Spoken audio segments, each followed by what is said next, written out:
a long time ago, I used to be an avid Yu-Gi-Oh player, and I absolutely loved it. I, and I can't remember the exact reason why I stopped playing. I think it was most that I stopped going to locals and the regional events, but I think that was mainly the reason why, because once I'd stopped doing that, I'd sort of lost my main reason for sort of, getting and collecting the cards. But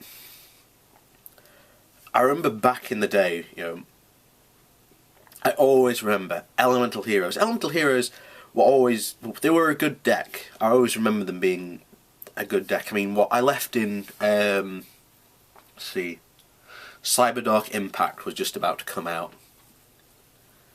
So that would have been 2006. And it's now what, 2013?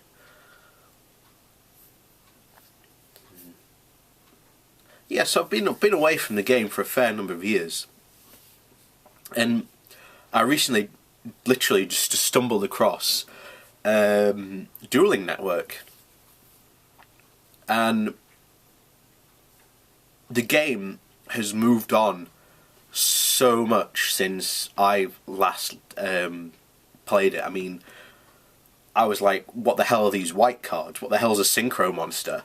What the hell is this XYZ nonsense going on? The last time I was playing Yu-Gi-Oh, it was all about the fusion cards,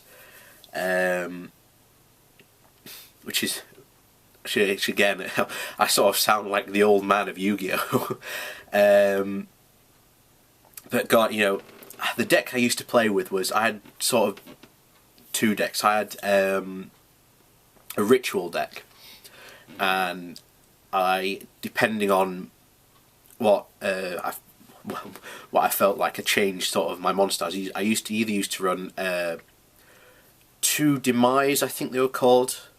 Demise, King of Armageddon, I think they were called, and then the other one, Ruin Queen of Oblivion.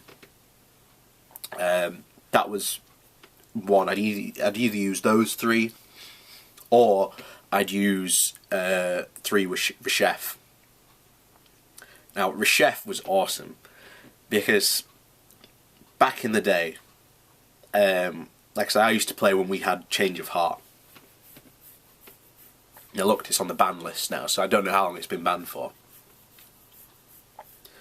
But I absolutely loved Reshef, because all it was one spell card, and you took control of an opponent's monster. And you could do so much damage depending on what you took control of. And now, I mean, back then, I mean, if you were a ritual deck player, or your deck was focused on a ritual monster, it was so hard to get particular cards. Because I always had the objection of buying single cards unless they were like ridiculously cheap. I'd never spend more on like a pound on a single card, because when you can get, what was it? I think it was, I can't remember how many cards you used to get a pack now. I think it was 7 cards a pack you used to get for God, I can't remember if it was 150 or not now. Yeah, it was about 150. 150 a pack of Yu-Gi-Oh cards for 7. I can't remember if it was 7 now, but it was so frustrating, because anyone who played a ritual deck back then will tell you it was so hard to get particular cards, and particularly ritual monsters or cards that supported ritual monsters. They were so hard, and they were so spread out. You'd buy one particular pack just to get one card you wanted, because it was a spell card that helped you get pull a ritual monster from the graveyard. I remember that deck I remember those times so badly, where you'd spend, you'd get about, 3 packs, you're hoping that you'd get this one card, and you wouldn't. You'd just be like, damn. But that was, I think that was part of the almost fun really of it then, as it was back then of it. But like I say, the games come on so much faster these days. You know, with the synchro monsters and XYZs, but the gripe I always have is still there with Konami, and it's they abandon certain archetypes, and that could be potentially really, really good. I mean, if anyone remembers the Venom archetype, I always thought that would be such a good archetype if it had more monsters and more support, but they never did anything with it, and it was so depressing. And one thing I always wanted them to do was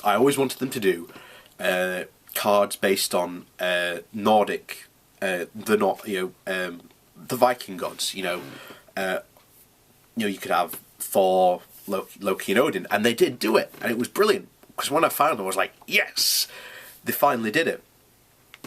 And unfortunately, they didn't do anything else. They've sort of left this entire archetype behind, and it's sort of depressing how there's still so much more. I hope they do in the future more cards based on the Norse mythology, because it would be there's so much more they could do with that, just those ideas and the gods and themselves that they could do with. Again, I'm going to sound like the old man of Yu-Gi-Oh, but I sort of miss the old ways of playing. When you watch some of the matches on Dualist Network, they don't last very long sometimes. Sometimes it's literally 3 or 4 rounds and it's over. And anyone who used to play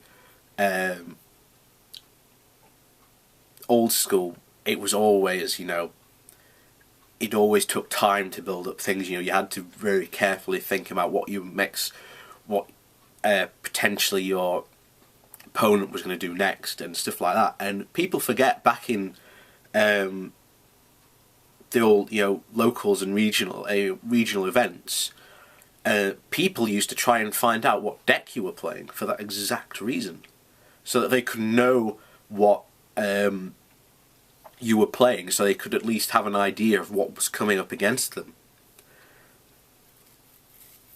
And it's sort of one of those things where I wouldn't start collecting again, card-wise, but Dualist Network is sort of like, God, I remember these things. It's just like, all my old strategies and whatnot, the things I used to do, you can't do anymore. And it's, well, you can do it, but the problem is, these days, someone goes first and they literally summon 3 monsters to use the old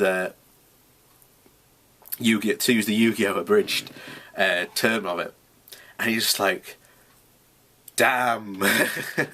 And he's just like, oh, I can't do bugger all, and shit, I've lost, type of thing. So it's sort of interesting going back, and sort of, the old man being kicked around by the new kids on the block type of thing, which is really strange. But yeah, I'm going to try and rebuild the deck. I mean, one thing I noticed was the Djinn monsters that they brought out. Those back in the day would have been amazing to have for a ritual deck. But